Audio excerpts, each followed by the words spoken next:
ಇನ್ನೊಂದು ಕಡೆ ಈ ಬಾರಿಯ ಚುನಾವಣೆಯಲ್ಲಿ ಸಾಕಷ್ಟು ಸಿನಿ ತಾರೆಯರ ರಂಗು ಕೂಡ ಇರಬಹುದು. ಅದರಲ್ಲೂ ಕೂಡ ಪವರ್ ಸ್ಟಾರ್ ಪವನ್ ಕಲ್ಯಾಣ್ ಮತಬೇಟೆಗೆ ಬರುವಂತಹ ಎಲ್ಲ ಸಾಧ್ಯತೆ ಇದೆ. ಅವ್ರನ್ನ ಕರೆಸೋದಕ್ಕೆ ಈಗ ಬಿಜೆಪಿ ಮಾತುಕತೆ ನಡೆಸ್ತಾ ಇದೆ. ಜನಸೇನಾ ನಾಯಕ ಪವನ್ ಕಲ್ಯಾಣ್ ಕರೆತರೋದಕ್ಕೆ ಬಿಜೆಪಿ ಪ್ಲಾನ್. ಉದಯ ಗರುಡಾಚಾರ್ಯ ನಿವಾಸದ ಬಿಜೆಪಿ ಸಭೆಯಲ್ಲಿ ಈ ಬಗ್ಗೆ ಚರ್ಚೆ ಆಗಿದೆ. ಆಂಧ್ರದಲ್ಲಿ ರಾಜಕೀಯ ಪ್ರಭಾವ ಹೊಂದಿದ್ದಾರೆ Pavan Kalyan. Bommanahalli, BTM layout, HSR layout, Jayanagar, JP Nagar, Basavanagudi ಸೇರಿ ಕೆಲ ಭಾಗದಲ್ಲಿ ತೆಲುಗು ಭಾಷಿಕರು ಕೆಲವರಿದ್ದಾರೆ. ತೆಲುಗು ಭಾಷೆ ಮೂಲಕ ಮತ ಸೆಳೆಯುವಂತಹ ಒಂದು ತಂತ್ರ ಕೂಡ ಬಿಜೆಪಿಯದ್ದಾಗಿದೆ. ಜಯನಗರ, ಜೆಪಿ ನಗರ, ಬಸವನಗುಡಿ ಭಾಗದಲ್ಲಿ ಯಾಕಂದ್ರೆ ಪವನ್ ಕಲ್ಯಾಣ್ ಅವರ ಮಾತುಗಳು, ಅವರ ಭಾಷಣ, ಅವರ ಸಿನಿಮಾ ಡೈಲಾಗ್ಗಳು ಎಲ್ಲರೂ ಕೂಡ ಇಷ್ಟಪಡುವಂಥದ್ದು. ಅಂದ್ರೆ ಖಡಕ್ ಮಾತುಗಳ ಮೂಲಕ ಜನರನ್ನ ಸೆಳಿತಾರೆ ಪವನ್ ಕಲ್ಯಾಣ್. ರಾಜ್ಯ ಘಟಕಕ್ಕೆ ಈಗ ಬೆಂಗಳೂರು ದಕ್ಷಿಣ ಜಿಲ್ಲಾ ಬಿಜೆಪಿ ಮನವಿಯನ್ನ ಮಾಡಿಕೊಂಡಿದೆ. ಉದಯ ಗರುಡಾಚಾರ್ಯ ಅವರ ನಿವಾಸದಲ್ಲಿ ನಡೆದಂತಹ ಸಭೆಯಲ್ಲಿ ಈ ಬಗ್ಗೆ ದೊಡ್ಡ ಚರ್ಚೆ ಆಗಿದೆ. ಇನ್ನು ಪವನ್ ಕಲ್ಯಾಣ್ ಅವರ ರೋಡ್ ಶೋ, ರ್ಯಾಲಿ ಆಯೋಜನೆ ಮಾಡೋದಕ್ಕೆ ಪ್ಲಾನ್ ಮಾಡಿಕೊಳ್ಳಲಾಗಿದೆ. Modi, Amit Shah rally, road show ನಡೆಸುವಂತೆಯೂ ಕೂಡ ಬೇಡಿಕೆ ಇಡಲಾಗಿದೆ ಈ ಸಭೆಯಲ್ಲಿ.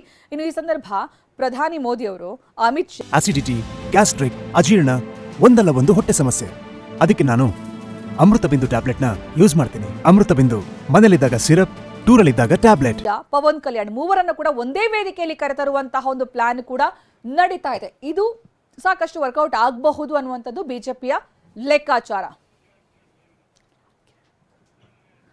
ಈ ಬಗ್ಗೆ ಹೆಚ್ಚಿನ ಮಾಹಿತಿ ನೀಡೋದಕ್ಕೆ ನಮ್ಮ ಪ್ರತಿನಿಧಿ ಕಿರಣ್ ಹನಿಯಡ್ಕ ಈಗ ನಮ್ಮ ಜೊತೆಗೆ ನೇರ ಸಂಪರ್ಕದಲ್ಲಿದೆ. ಕಿರಣ್ ಹನಿಯಡ್ಕ, ಇಲ್ಲಿ ಬಿಜೆಪಿ ಸಾಕಷ್ಟು ತಂತ್ರ ಪ್ರತಿತಂತ್ರಗಳನ್ನ ಹೆಣಿತಾ ಇದೆ ಕಾಂಗ್ರೆಸ್ ವಿರುದ್ಧ. ಅದರಲ್ಲೂ ಕೂಡ ಪ್ರಮುಖವಾಗಿ ಸ್ಟಾರ್ ನಟರನ್ನ ಕರೆತರುವಂತಹ ಒಂದು ಪ್ಲಾನ್, ಅದರಲ್ಲಿ ಪವನ್ ಕಲ್ಯಾಣ್ ಅವರ ಹೆಸರು ಕೇಳಿ ಬರ್ತಾರೆ.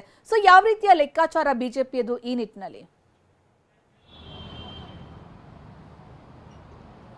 ಸುಕನ್ಯಾ, ಬೆಂಗಳೂರು ದಕ್ಷಿಣ ಲೋಕಸಭಾ ಕ್ಷೇತ್ರದಲ್ಲಿ ಪವನ್ ಕಲ್ಯಾಣ್ ಅವರನ್ನ ಪ್ರಚಾರಕ್ಕೆ ಕರೆತಂದು ಪ್ರಚಾರ ಮಾಡಿಸುವಂಥ ಒಂದು ಉದ್ದೇಶವನ್ನ ಬಿಜೆಪಿ ಇಟ್ಕೊಂಡಿದೆ. ಇದು ಬೆಂಗಳೂರು ದಕ್ಷಿಣ ಜಿಲ್ಲಾ ಬಿಜೆಪಿ ಈ ರೀತಿಯಾದಂತಹ ಒಂದು ಚಿಂತನೆಯನ್ನು ಮಾಡಿದೆ. ಆ ನಿಟ್ಟಿನಲ್ಲಿ ಪ್ಲಾನ್ ಅನ್ನು ಕೂಡ ರೂಪಿಸಿಕೊಳ್ತಿದೆ.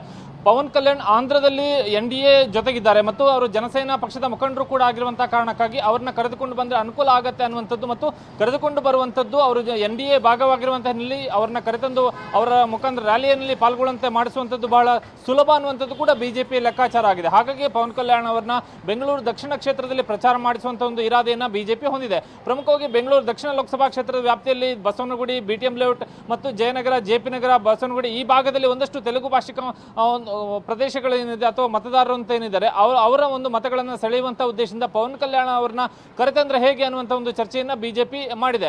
ಬೆಂಗಳೂರು ದಕ್ಷಿಣ ಜಿಲ್ಲಾ ಬಿಜೆಪಿಯಿಂದ ರಾಜ್ಯ ಚುನಾವಣಾ ನಿರ್ವಹಣಾ ಸಮಿತಿ ಏನಿದೆ ಬಿಜೆಪಿಯದ್ದು, ಆ ಚುನಾವಣಾ ನಿರ್ವಹಣಾ ಸಮಿತಿಗೆ ಈ ಪ್ರಸ್ತಾವನೆಯನ್ನು ಕೂಡ ಸಲ್ಲಿಕೆ ಮಾಡಲಾಗ್ತಿದೆ. ಹೀಗಾಗಿ ಪವನ್ ಕಲ್ಯಾಣ್ ಅವರನ್ನ ಸಂಪರ್ಕ ಮಾಡುವಂಥದ್ದು ಮತ್ತು ಅವರನ್ನ ಕರೆತರುವಂತಹ ಒಂದು ಚರ್ಚೆಯನ್ನು ಕೂಡ ಬಿಜೆಪಿ ರಾಜ್ಯ ಚುನಾವಣಾ ನಿರ್ವಹಣಾ ಸಮಿತಿ ಮಾಡಲಿದೆ. ಒಂದು ವೇಳೆ ಎಲ್ಲವೂ ಕೂಡ ಒಪ್ಪಿಗೆ ಆದರೆ ಮತ್ತು ಸೂಕ್ತವಾದಂತಹ ಸಮಯಗಳು ಕೂಡ ನಿಗದಿ ಆದರೆ ಪವನ್ ಕಲ್ಯಾಣ್ ಬಂದು ಬೆಂಗಳೂರು ದಕ್ಷಿಣ ಲೋಕಸಭಾ ಕ್ಷೇತ್ರದಲ್ಲಿ ತೇಜಸ್ವಿ ಸೂರ್ಯ ಪರ ಪ್ರಚಾರವನ್ನು ಮಾಡುವಂತಹ ಸಾಧ್ಯತೆಗಳು ಬಹಳ ಹೆಚ್ಚಾಗಿದೆ. ಇದರ ಜೊತೆಗೆ ಪ್ರಧಾನಿ ನರೇಂದ್ರ ಮೋದಿ ಮತ್ತು ಕೇಂದ್ರ ಗೃಹ ಸಚಿವ ಅಮಿತ್ ಶಾ ಅವರನ್ನು ಕೂಡ ಬೆಂಗಳೂರು ದಕ್ಷಿಣ ಲೋಕಸಭಾ ಕ್ಷೇತ್ರಕ್ಕೆ ಕರೆತಂದು ಪ್ರಚಾರ ಮಾಡಿಸುವಂತಹ ಒಂದು ಚಿಂತನೆಯನ್ನು ಕೂಡ ಮಾಡಲಾಗ್ತಿದೆ. ನಿನ್ನೆ ಶಾಸಕ ಉದಯ ಗರುಡಾಚಾರ್ಯ ನಿವಾಸದಲ್ಲಿ ನಡೆದಂತಹ ಬಿಜೆಪಿ ಮತ್ತು JDS ಮುಖಂಡರ ಸಭೆ ಏನಿತ್ತು, ಆ ಸಭೆಯಲ್ಲೂ ಕೂಡ ಈ ನಿಟ್ಟಿನಲ್ಲಿ ಒಂದು ಹಂತದ ಚರ್ಚೆಯನ್ನು ಕೂಡ ಮಾಡಲಾಗಿದೆ. ಪ್ರಮುಖವಾಗಿ ಇಲ್ಲಿ ಕಾಂಗ್ರೆಸ್ ಅಭ್ಯರ್ಥಿಯಾಗಿ ಸೌಮ್ಯ ರೆಡ್ಡಿ ಕಣಕ್ಕಿಳಿದಿರುವಂತಹ ಕಾರಣಕ್ಕಾಗಿ ಈ ಒಂದು ಚಿಂತನೆಯನ್ನ ಇಲ್ಲಿ ಬಿಜೆಪಿ ಮಾಡಿರುವಂತದ್ದು. ಪವನ್ ಕಲ್ಯಾಣ್ ಅವರನ್ನ ಕರೆತಂದ್ರೆ ಒಂದಷ್ಟು ಸಹಾಯ ಆಗಬಹುದು ಅನ್ನುವಂಥದ್ದು ಬಿಜೆಪಿ ಲೆಕ್ಕಾಚಾರ ಆಗಿದೆ. ಯಾಕೆಂದ್ರೆ ಇಲ್ಲಿ ಬಿಜೆಪಿಯ ಸಹಜವಾದಂತಹ ವೋಟ್ ಬ್ಯಾಂಕ್ ಬೆಂಗಳೂರು ದಕ್ಷಿಣ ಕ್ಷೇತ್ರದಲ್ಲಿ ಇದ್ರೂ ಕೂಡ ಪವನ್ ಕಲ್ಯಾಣ್ ಅವರನ್ನ ಕರೆತಂದ್ರೆ ಒಂದಷ್ಟು ಬೂಸ್ಟ್ ಸಿಗಬಹುದು ಅನ್ನುವಂಥದ್ದು ಬಿಜೆಪಿ ಲೆಕ್ಕಾಚಾರ. ಯಾಕೆಂದ್ರೆ ಕೆಲವೊಂದಷ್ಟು ನಿರ್ದಿಷ್ಟ ವಿಧಾನಸಭಾ ಕ್ಷೇತ್ರಗಳನ್ನ ಚಿಂತನೆಯಲ್ಲಿ ಇಟ್ಟುಕೊಂಡು,